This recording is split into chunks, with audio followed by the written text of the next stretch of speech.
Hey, it's Paul Baines at GreatDad.com. And the GreatDad.com is a website for fathers because dads don't always think like moms. And if you're just tuning in, Great Dad Talks is a series of weekly conversations with new and expert fathers, all with a point of view on modern parenting.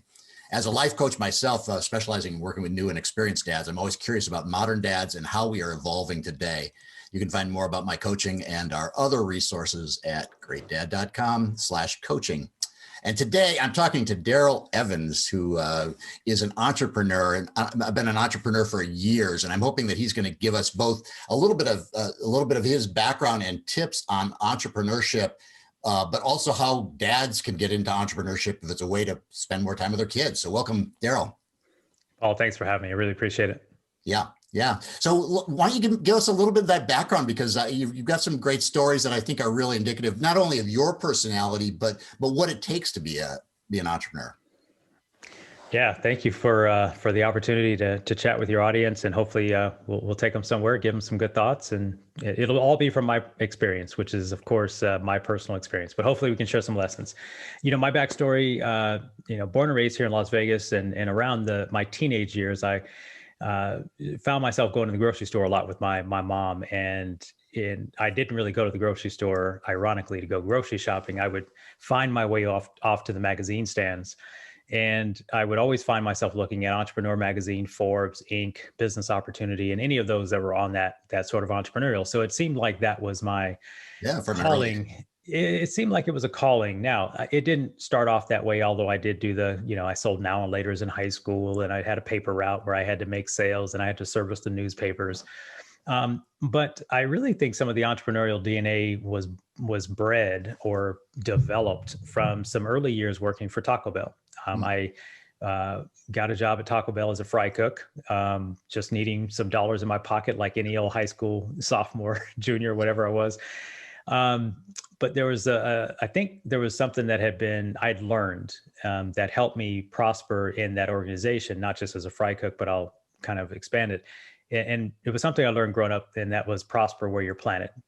And I was always taught to do the best you could do when you had the opportunity to do it. I applied that to sports. I applied it to school. I applied it to that little fry cook job.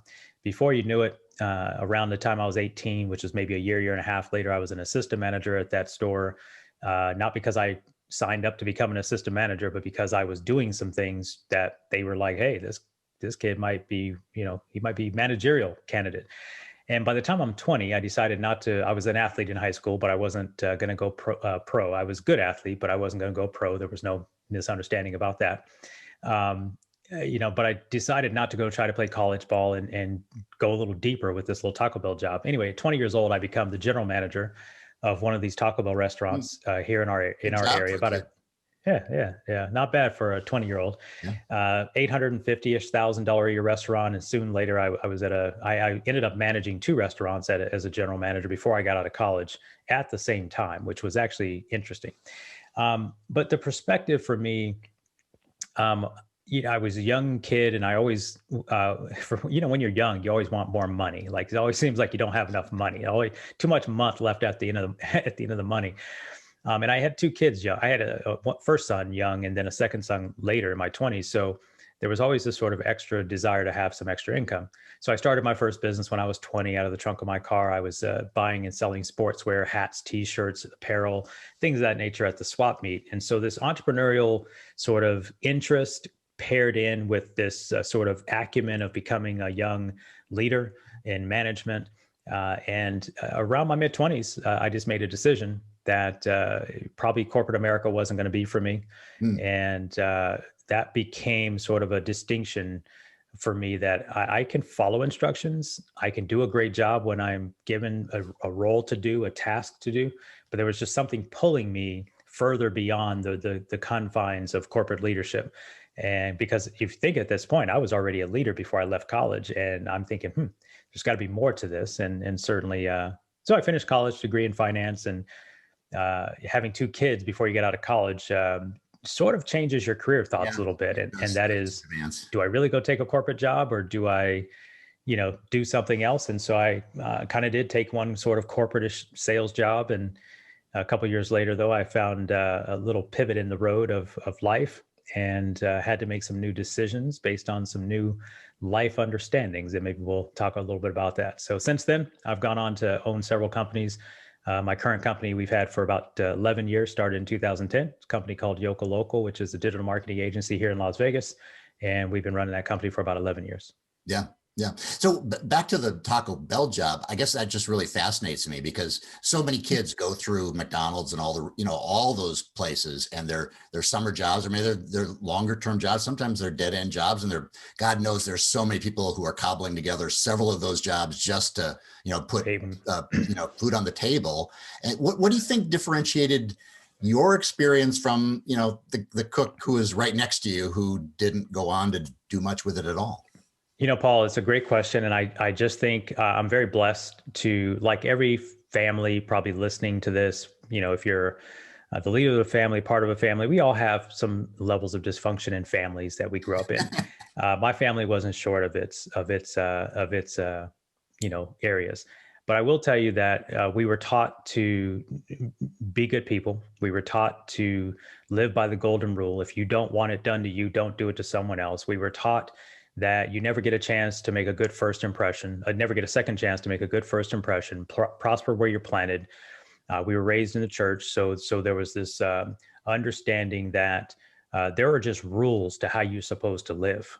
And if you do those things properly, good things will happen. My grandmother was very a wonderfully faith-filled person, and there was always these reminders that God is watching, and you are ultimately going to have to answer to him at some point. So you might as well handle this thing called life the right way. And so everything I've done and approached, I've tried to approach with not a level of fear, but with a level that if I'm asked to do something, my dad used to say, your word is your bond, right? Keep your word. And I still think about that to this day. I still teach my daughter, who's 16 now. She's the youngest in the family.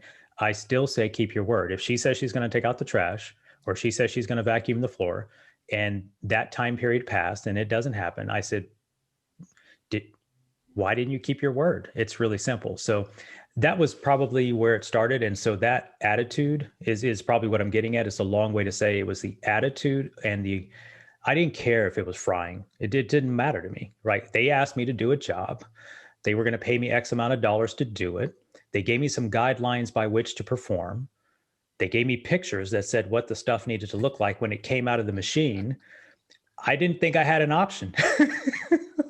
Yeah, well, it sounds like you had great parents and you had great community around you that led to some of those values. But a lot part of that has to be you too. I mean, I don't know. I wanted to argue. Yeah, I think nature nurture all day long, but it always seems like it's some combination, because you definitely meet people who've had plenty of they've had plenty of opportunity who don't take advantage of it, and people who have no opportunity who somehow rise above it. So very interesting. Yeah, I definitely say to that, I agree that you have to want success. You have to want to do well. You have to want a good outcome. I played sports growing up, and I didn't play on a winning sports team until I got to high school. So if you think about playing sports, you're maybe 7, you're 8. I played baseball and football consecutively every year, season after season. I didn't have a winning percentage team until my junior year in high school. So I was able to deal with wanting to win, wanting to be successful in a team environment, and not having the ultimate levels of success. And so I think that gave me some interesting perspective around entrepreneurship as well, which entrepreneurship is being able to take risks and fail. Every time we played a game and lost, we still practiced next Tuesday, Wednesday, and Thursday and got ready for next Saturday's game, right? I think in entrepreneurship, we have to prepare for what we want to do, and we have to get into the game of entrepreneurship and take our swings. If it's baseball, we have to play, run our plays. If it's football, whatever it may be, but then we have to evaluate what we did, determine if it met the outcome that we wanted. And so I think sports combined with what I did at Taco Bell led to some of the entrepreneurial principles that I see as what you need to be successful, whether it's a side hustle or whether it's a full-time endeavor. And to be quite honest, I think it also falls into parenthood. No one gets a rule book, right? No one gets a rule book on how to be a parent, Right. especially not a dad. My dad did some things growing up that I just despised. I mean, as far as parenting, I was like, I'll never do that to my kids. Like, and I'm not saying it was wrong or that was what he did. It was what he knew. I just didn't agree with him. And as I got older to be a parent, I was able to make distinctions and say, there might be a better way to get that point across than some of the ways that I went through as a kid. And so I made those distinctions and I made those decisions. And I think we have to, generationally, we don't have to do it the way we saw it done if we disagreed with it in some way, shape, or form. So I don't want to go off on a tangent on that, but, long way to say, yeah, it does come down to attitude. And then it comes down to you taking action against that attitude favorably, hopefully, and then iterating along the process. Yeah, and if I'm hearing right, a lot of persistence and a lot of patience too to keep on going. So you have a marketing agency in Las Vegas, a variety of clients there, and then you've also launched this podcast, the MindShift podcast, right? So people can look for that. So the question I always ask all entrepreneurs, and don't take this the wrong way, but if you're so good at all the other stuff that your entrepreneurship is, why do you have time to talk to me? And why do you have time to do a podcast when I'm sure your day must be just jam-packed? Yeah. I'm talking to you off the 3 meetings in a row in my agency regarding a dynamic set of reasons. Like the first meeting was an issue regarding a third-party vendor we're working with. The second meeting was regarding our software partnership with HubSpot, which is a major software. So we're partnered with software there. So we have a meeting with them. And then the third meeting was related to a consultant we're bringing in to help us continue refining some of our standard operating procedures and getting a better structure in for our onboarding process. And then here we are having a great conversation about parenting and entrepreneurship. So why did I start the podcast? Well, the MindShift podcast, I generally say to people that the MindShift podcast was a project that I'd wanted to start in 2009 or 10, and I procrastinated. The basis of the word mind shift for me is very personal to me. It's not, people talk about mindset. I'm not a motivational speaker, but the word mind shift is meaningful to me because of something that happened in my life in 1998. I had 2 young children, as I mentioned, in my 20s, and that relationship came to an end in 1998. And in 1999 spring, I went to go pick up my 2 boys for church on a Sunday morning and, put the key in the door because I was still paying for the rent I was paying for part of the rent still at the residence, although I had moved out, and opened the door to find that she had decided she was leaving with the boys and didn't decide to talk to me about it. She just disappeared. So I opened the door and found that my 2 boys were gone. Yeah. And so that began an interesting segment of my life where I would not see my kids on a regular basis any longer. And of course, having to figure out how to be a dad from a distance because they ended up moving to Texas, which was about 1,075 miles away from where I was. And so I had to readjust. I had to, after I went through the period of a little anger and frustration, I was driving down the street one day off the freeway and I saw a license plate with a psalm from the Bible. So I went home and I looked up the psalm because I figured that was God trying to tell me something. And he was basically like, you're going to have to lose this anger because this anger is not going to get you anywhere. Basically, that's what I believe it spoke to me. And so it began me on a journey of figuring out, okay, and let's be clear. So the audience listening, I want to be 100% transparent. I was a jerk in my 20s. So let that young success with a little bit of young prosperity with a 20-something-year-old, there's a little bit of ego that comes along with that and a little bit of attitude that doesn't actually show up. So let me be very clear with your audience. I was a jackass, if I can say that. I'm sorry if I'm not supposed to say that word on this. That's the nicest word I can say for myself. I wasn't physically abusive or anything like that, but I did the extra out of marital, out of relationship affairs, and I didn't have respect for a woman's heart. I wasn't man enough to just say, hey, I don't want to be with you anymore. treated her in ways that weren't necessary. And I just think I scarred her heart through those actions. She decided to leave. And then, of course, I had to come to accept the fact that she decided to make a grown-up decision as a parent, and I had to figure it out. I had to figure out how to be a dad. I said all that to say that that the MindShift project for me, MindShift was how I had to live my life from that point forward. How would I shift my behavior as a dad from a distance when the kids are at that time 8 and 2? How am I going to have a relationship with them 1,075 miles away? Sure, the court gave me custody on certain days of the week, certain days of the month, certain times of the year. But I'm now, how do I make that happen when I have to fly to go get them, fly them back to my place, spend time with them, fly them back because they can't get on a plane by themselves? So I had to shift everything about how I thought about it. I had to shift how I thought about income. I had to shift how I thought about career. I had to shift how I thought about relationship. I had to shift how I thought about discipline. I had to shift how I thought about just communicating. How do you communicate with a 2-year-old through a cell phone? We didn't have FaceTime. Yeah. we didn't have. So MindShift for me has been a lot about my life and the lessons I've learned in having to release a perspective of what I thought normal would be and evolve into behaviors, routines, and processes, both on the mental and the physical side of things. Because let me tell you, once you try to put on the right attitude,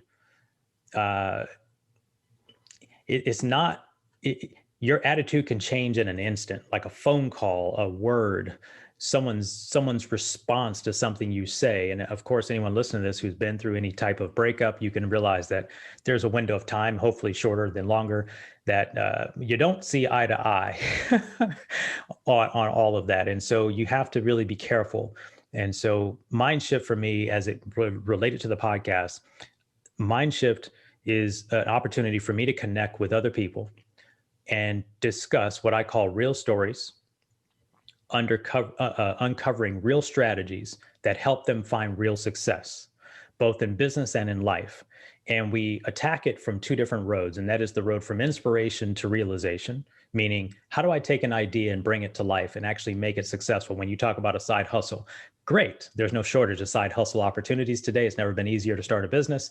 But how do we take an idea and bring it to life? How do we get to 11 years in this company? How did I get to 12 years in the prior company? How did I go from living on in 2000 after taking a short stint, moving to where my kids were, and then coming back to my hometown? How did I come back broke, living on my floor on a mattress? And how did I get an enterprise built over the next 12 months?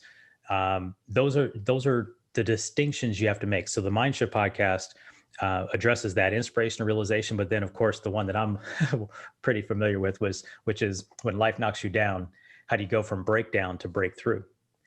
What distinctions, what changes of philosophy, what information, what learning, what attitude adjustments must you make to go from that point of breakdown to breakthrough? And that's what the podcast is all about. I talk to people just like you, Paul, experts at what you're, in your craft. And we just talk about business and life through the lenses that I just kind of broke down. And that's so the podcast is like a lot of that comes out of, which I think is a very much of an entrepreneurial mindset too, is this idea of taking adversity and getting a lesson from that rather than letting it kick you down. Hopefully we all face a little bit less adversity than that. That's very abrupt. My heart goes out to you and the kids through having to suffer through that period, no matter whose fault it was. So in terms of the whole side hustle thing, since you do talk to a lot of people about these types of shifts, what do you see as are there any, well, I guess, are there any tips or any guidelines you can give dads who might be saying, hey, I want to do that. I want to drop my corporate job, or I want to quit my job as a fry cook at Taco Bell and do something on my own. How do they even get started thinking about something that's realistic versus just another crazy thing to spend $600 for a course on YouTube or whatever to. Yeah. So step number one, if they have the opportunity, is to number one, look at their financial picture, because corporate America can be great. If you're making a decent income in corporate America with benefits and all of these other things, the first recommendation I have is to figure out how you can downsize what it takes, what's required to live on, right? We're not saying get it down to the ridiculous, but listen, if you don't have to live on $100,000 a year. So in one of my scenarios, I got it down to where I could live on $37,000 a year, which is below the average median income in America. So that means I was able to afford, I didn't have to afford a lifestyle. Like, do you have to afford your lifestyle? Because a lot of people try to go from corporate America making six figures, and now they need to make six figures in 90 days. Otherwise their spouse is going to kick them out the house. Right? So either stack the savings and make the commitment that you're going to leave the corporate job and you're going to be drawing from savings for a period of time. So the financial aspect is the first consideration if you're making the jump from corporate and you've got a seasoned career. Number two, though, I think is even more important, and that is be real clear about why you're leaving corporate. See, the issue with corporate that I always find, and I've done a couple of episodes on this with other shows, and that is be very clear about what it is you want. Stephen Covey said, begin with the end in mind. One of his 7 habits of highly successful people. I live by this principle. Begin with the end in mind. What I would recommend people do is say, hey, okay, sit down with a journal, piece of paper, a notebook, whatever it is, and write it out. Don't type it out. Design your life 10 years from now. So let's just say you leave that job and you're jumping ahead 10 years. And I often ask the question, if I'm talking to someone, let's say we're sitting here 10 years from today.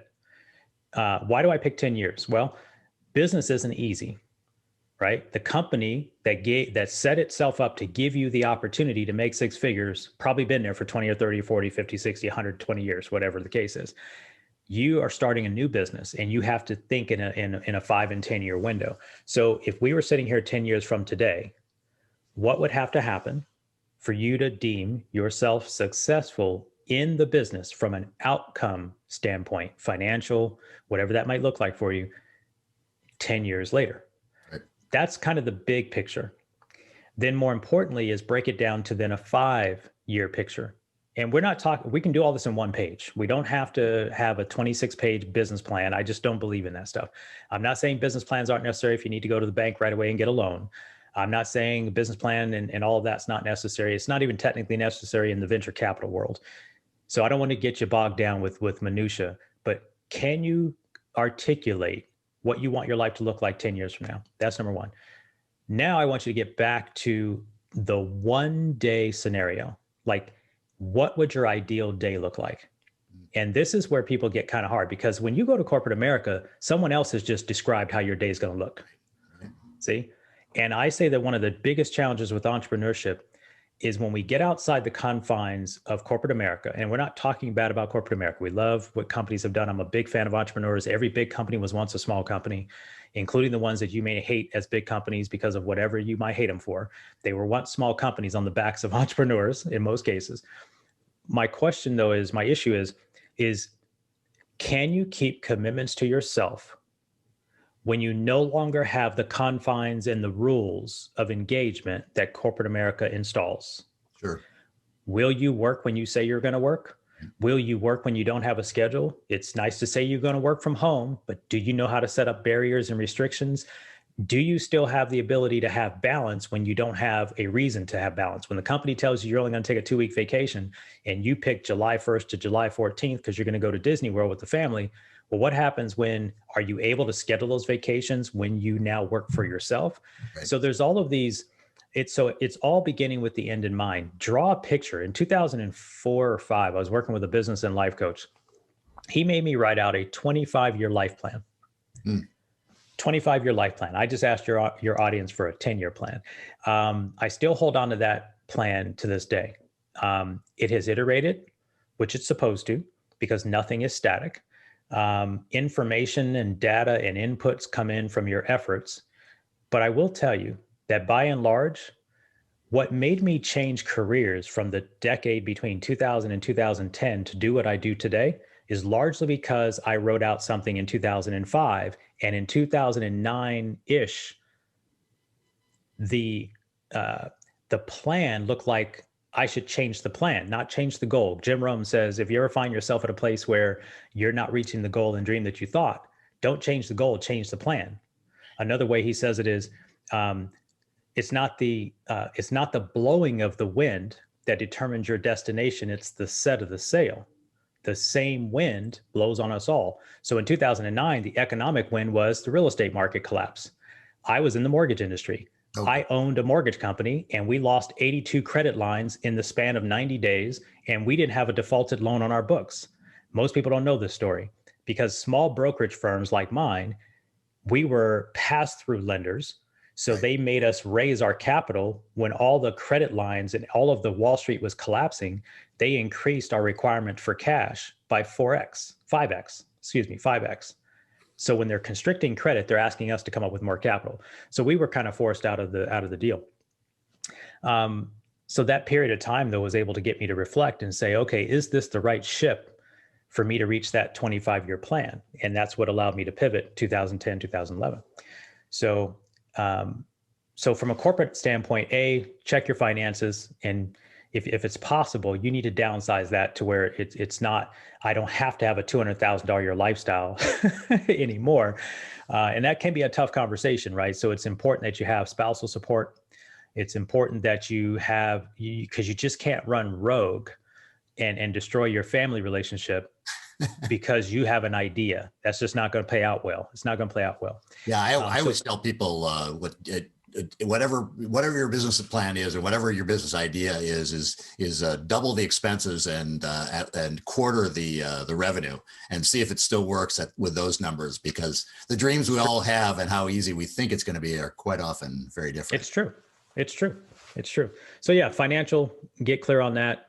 2, set that vision plan. You got to know where you're going. You can't, and you got to be able to explain it to someone taught me this. I didn't make this. This isn't my thought. Someone said, if you can't explain it to a 12-year-old, it's too complicated.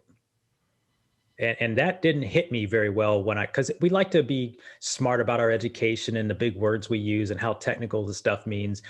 But if you can't explain it to a 12-year-old, it's probably too complicated and you don't understand it. Yeah, most entrepreneurs are not working at that astrophysicist level where they could come up with something that, like you say, it requires a 30-page treatise to explain. VCs quite often love those ideas when they're super complicated, but far beyond our ability usually as single people to think through those. Yeah. So the podcast really for me and this MindShift project is part of my legacy. It's part of what I want to leave. I believe that the conversations I'm having on this podcast, the people that I'm going to collaborate with and curate with on our stages for our live events, I think we're going to impact the world in a way that I never dreamed possible. And so it's really fun. I have no exact idea how it's going to play out. I have drawn a vision for it. Like I just told your audience, I do have a vision for all the pieces to the puzzle. Another mentor of mine said years ago, your job is to come up with the vision. The how is none of your business. And what that means is put the intentions together, put the intention for the vision in place, but don't try to solve all the pieces today. Just get started with the piece you understand. And that's why I got started with the podcast. I have no idea how to run live events. I've run some live events with my agency, but I really don't understand the live event business. I've been to a lot of live events. I've been to a lot of seminars. I do want to put something together with a lot of the experts that I'm working with. But I'm not going to worry about the how at this moment. I'm going to do the piece that I can control, which is build relationships with experts and thought leaders. I'm going to create valuable conversations and content. I'm going to build an audience, which I can control through this particular medium, and then continue to stack the chips on that project. But I also want this project, it's not called the Darrell Show for a reason, because Darrell doesn't need the name on the tag. I mean, I see myself more as a visionary creator, producer, executive director, maybe, but the MindShift podcast, I hope to pass on some of the principles, not just from what I've learned, but those that my guests have also been through, that we can make a bigger impact, and maybe hopefully it'll live outside of me. Yeah, it goes back to what we were talking about a little bit earlier, is the difference between a passion and passion or entrepreneurial idea and a hobby. I mean, it's certainly possible to do all kinds of things like podcasts and YouTube shows or TikTok videos, all kinds of stuff that is great for the soul and a lot of fun to learn a new dance or whatever it is. Yeah. But, I feel very similar about my podcast and what we've done on YouTube. It's more building the relationships and creating the conversations that are going to fuel my soul, but also fuel information for other projects that I'm working on. I may not have as quite a developed an end goal in mind for this as you do, but I think we're on the same wavelength there. All right, so we just had a glitch in the system there, but we were talking about the fact that the first part is financial, the second part is planning ahead, and the third one is really is commitment, that you need that personal commitment. Can you say a little bit more about that and what that means to you? Yeah, it really does. Commitment is everything. I look at things in two ways, very binary. Either I'm interested in the idea or I'm committed to the idea. And I think when you're starting something on the side or in addition to your corporate venture, or if you're leaving the corporate venture, you gotta be crystal clear as to whether you're interested or committed. Committed means what I wrote down, I mean. And I mean, this is where I'm going. It's like I draw a line in the sand that says, this is what I'm gonna do. Let me give you an example. In 1999, I made it back to Las Vegas after the breakup. I moved to Texas for a short while. 10 months later, I came back to Vegas after I felt like it was the right thing to do. And I made a decision to go into the mortgage industry. I wasn't interested in the mortgage industry. I made a decision in 2009 when I decided to leave the mortgage industry. 2010, when I decided to leave the industry, I didn't keep the license. See, a lot of people, they keep the real estate license, they keep the mortgage license, they keep the insurance or the financial services license, just in case this new thing doesn't work out. No, when you make a decision, cut it off. Cut it off. So I cut off the licenses. They were done. So there wasn't, now, could I go back and get the licenses? Yeah, I could. I can go back, take the test, pay the fees, et cetera, if I wanted to. But sometimes when you keep plan B, plan A never gets your full attention. So that's really what I mean about that level of commitment. Yeah. So, and it's different for everybody. Yeah.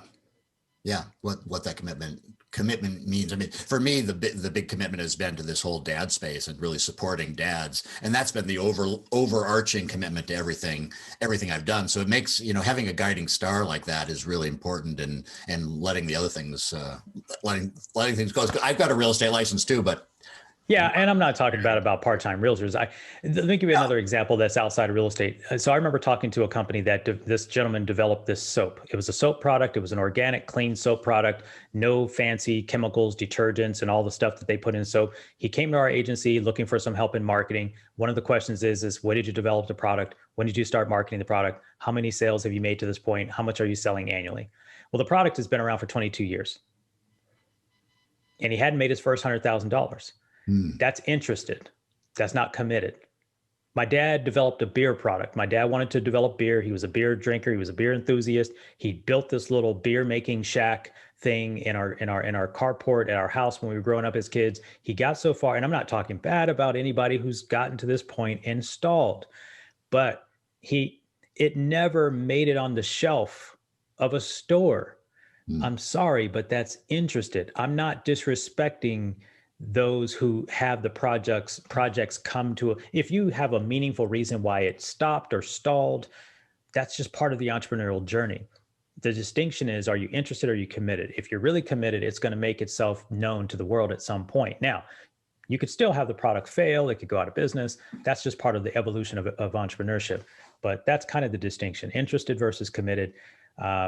If you've been around 22 years with this side hustle and it hasn't made any money yet, that's just an interest. It's not a commitment. Yeah. So one last question about the dads, because I'm sure a lot of people have heard this whole thing about, the only way to make money is to buy a Pizza Hut franchise or some other franchise business, and don't ever do it unless you're willing to work 80 hours a week. You're gonna lose your family life entirely, but at least you'll be out from under the rat race of corporate America, and you'll own your own thing. The fact that you'll die at 50 of a heart attack based doing your payroll, that's another question. But do you think that paradigm has switched now, has changed over the last 20 years with the internet and everything else, all the other opportunities? I think 100%. First of all, franchises are a great opportunity if that's your choice. Just understand there's a difference in a franchise and building something entrepreneurial. When you buy a franchise, you have to make a decision. Either you're an owner or an operator. And what you just described in a way, and the way I see most people get in the world of franchising, is they become the operator. They buy it and then they run it and work in it every single day, which is what leads to that sort of 80 hours a week conversation. You can also be an investor in a franchise and you own it and then you hire someone to run it. That's a different distinction. So if I were to buy a franchise today, let's just say I had an opportunity to buy a Taco Bell franchise. As much as I know about Taco Bell, if I were to buy a franchise, I'd never run a restaurant again. I would only own the restaurant. That's a distinction. Having said that, yes, the world of the internet you don't have to come up with someone just pitched me Freshly the other day, which is a food franchise. Mm-hmm. Someone just pitched me on LinkedIn, because I'm an investor or whatever, thinking I wanted to open one. And I just simply wrote back, I just don't see myself in the restaurant business at this point. So I turned it down, but you need $500,000 to open a Freshly, right? $500,000. You just don't need $500,000 to open a business today. I mean, if you do a franchise, you need a whole bunch of cash. You need a building, you need a location, you got a real estate contracts, shipping, and all this other. And sure, they've got it all kind of roadmap for you. But you also are not, you have to stay within the confines of the franchise. So I think depending on the type of acumen of the entrepreneur, do you want freedom to make decisions? Like if you buy a franchise, there are certain things you just can't do. Even if you've got a great idea, it may have to stay within the line of the franchise agreement. But entrepreneurial side hustles today, yes, with the internet, between the world of Amazon and e-commerce and Shopify, between what I like to call expertise at scale, is another really phenomenal opportunity people miss. And it's something I teach my clients. And that is a lot of people who are great, are experts at their career under a corporate umbrella, are missing the opportunity to become, as you are, like a coach, a consultant, have and develop online courses. And it's just easy to take what you've learned and developed over 20 or 30 years, 10 years, maybe 5 years even, and delineate that down, share that with other people who are 5 years, 10 years behind the journey, right? You have no idea how important it is to sell or put together your expertise. And again, I call it expertise at scale. It's one of the easiest ways to develop a side hustle, because you can build that with a $10 web domain, $10 a month hosting account, and your expertise through a microphone or a video camera, record some lessons, and you're helping the person who's 10 years younger by way of experience. There's so much value in that. Yeah. And then there's a lot of other things you can do. That's great advice, because I think we often forget how other people have absolutely no clue about how to do something that we just take for granted as just being. Oh my gosh, the most 100%. Well, this has really been a very interesting conversation, because it's just kind of opened up a lot of thinking. I encourage people to go to your podcast, MindShift, the MindShift podcast, and you're also at DarrellEvans.net for other resources, and check that out. We're certainly not going to get into how to become an entrepreneur, how to find the perfect thing, but I think we've touched on enough stuff to whet people's appetite. And if you're thinking about that, keep on looking for more. So thank you very much, Darrell Evans, for joining me today. And I appreciate it, Paul. Thanks for allowing me to stop by your show and share some thoughts. Hopefully they were helpful to some of your listeners. Yeah. So this is Paul Baines with GreatDad.com. If you're interested in our coaching services for new and older dads, you can find more at GreatDad.com/coaching. We'll see you next week. Bye.